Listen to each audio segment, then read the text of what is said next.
hukum itu harus adil. Hakim itu harus adil. Kenapa? Kalau nanti orang tersakiti bukan karena salahnya, maka bebannya akan ditanggung oleh para hakim dan jaksa itu.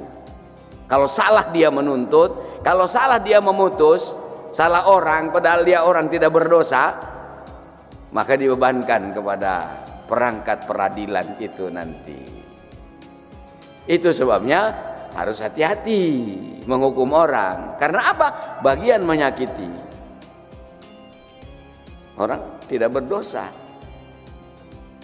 Kalau dia tersakiti, contohnya tadi dihukum karena melakukan pidana atas ulahnya sendiri, memang itu bagian dari tatanan masyarakat. Supaya kehidupan sosial masyarakat dalam Islam itu aman, ada aturan. Yang melanggar aturan harus dihukum. Kalau orang sakit karena dihukum dan melanggar hukum, ya itu tentu bagian dari konsekuensi. Makanya dalam ayat ini disebut bighairi maktasabu, tanpa ulahnya, faqad ihtamalu buhtanan 'azima wa ismam mubina. Faqad ihtamalu buhtanan wa ismam mubina. Dosa besar itu orang yang menyakiti mukmin dan mukmin.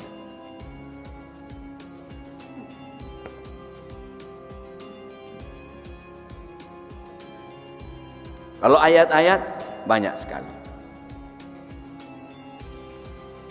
Bagaimana Islam harus memperhatikan orang-orang kaum lemah.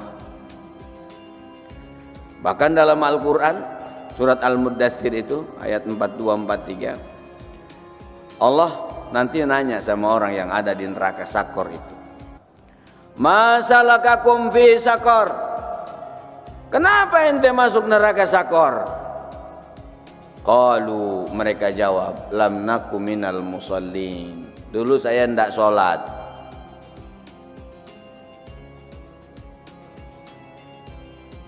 Bang Nasir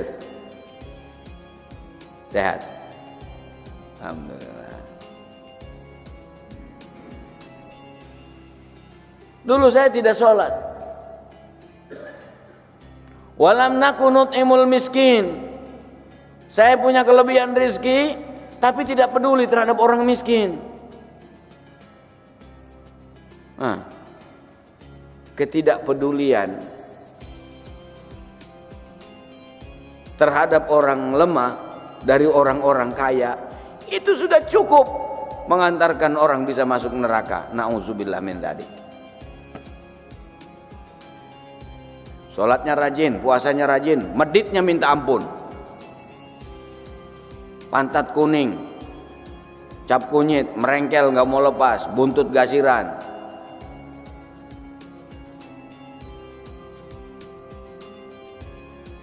Karena dalam Islam itu orang nggak cukup hubungan dengan Allah saja. Maksudnya begini, Allah tuh mengatur hubungan dengan Allah harus bagus, hubungan dengan manusia juga harus bagus, horizontal. Duribat alaihimud dhillatu ainama sukifu illa bihablim minallah wa hablim minan nas. Orang di mana saja akan ditimpa kehinaan kecuali yang mampu membangun hubungan dengan Allah secara baik. Wa hablim minan nas, membangun hubungan dengan sesama manusia dengan baik. Maka jangan pernah menyakiti apalagi orang soleh, apalagi ulama. Terhadap kaum duafa kita harus tunjukkan kasih sayang dan kepedulian. Karena tidak peduli terhadap kaum duafa dari orang-orang yang berlebih, itu bisa menyebabkan masuk neraka. Dalam surat Al-Muddathir, ma salakakum fi Sakor, apa yang menyebabkan ente masuk neraka Sakor ini? Ditanya. Qalu lam naku minal musallin, saya dulu tak sholat. Udah dikasih rezeki banyak tapi malas sholat. Giliran rezeki pengen banyak, giliran sholat malas. Ya bu, sholat isya ketinggalan terus gara-gara sinetron tuh. Bentar lagi. Diingetin sama anaknya yang SMP itu SMA, mah udah sholat belum? Tanggung, bentar lagi. Sinetronnya lagi lucu.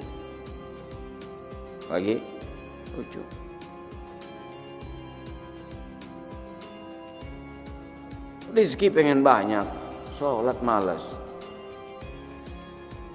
Sholatnya sholat Isya 4 rakaat, tapi mulai dari Allahu Akbar sampai Assalamualaikum matanya di TV terus. Ini sholat apaan? Mak, sholat apaan mak?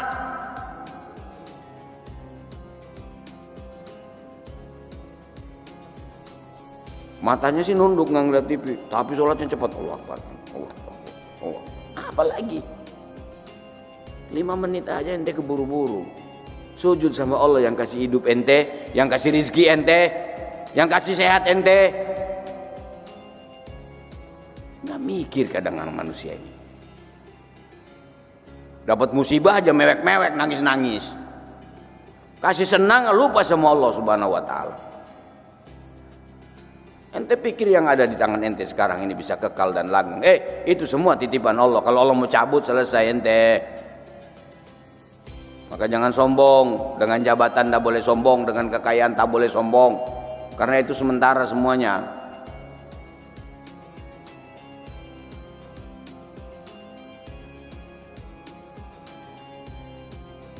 Terhadap anak yatim, tadi fakir miskin ya, anak yatim. Fa ammal yatima fala takhar. Jangan pernah hardik anak yatim.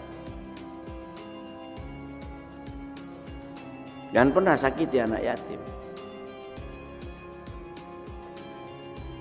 Ada sumbangan untuk anak yatim, ente punya, ente kasih. Ente nggak punya, nggak usah banyak komen. Jangankan ente nggak ngasih komen, ente ngasih komen pun nggak boleh dalam agama Islam. Kalau ente ikhlas kasih, tak ikhlas nggak usah bicara.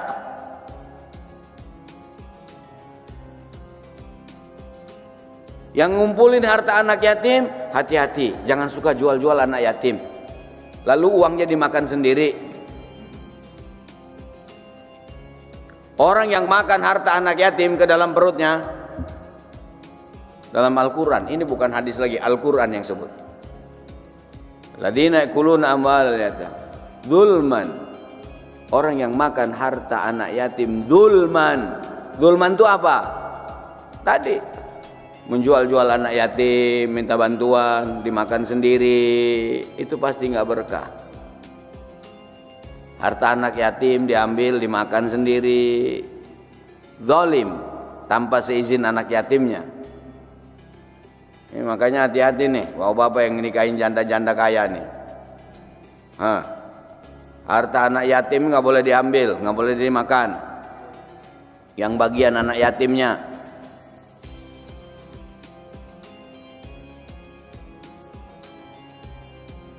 Innama yakulun nar.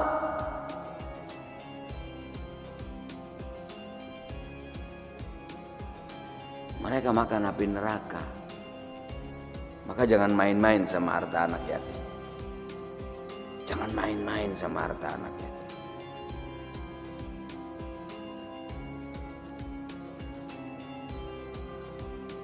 Innama yakul fi butunihim naro. Naro, bahasa Arab naro artinya api neraka. Wa sayaslawna sa'ira. Dia akan masuk neraka saya.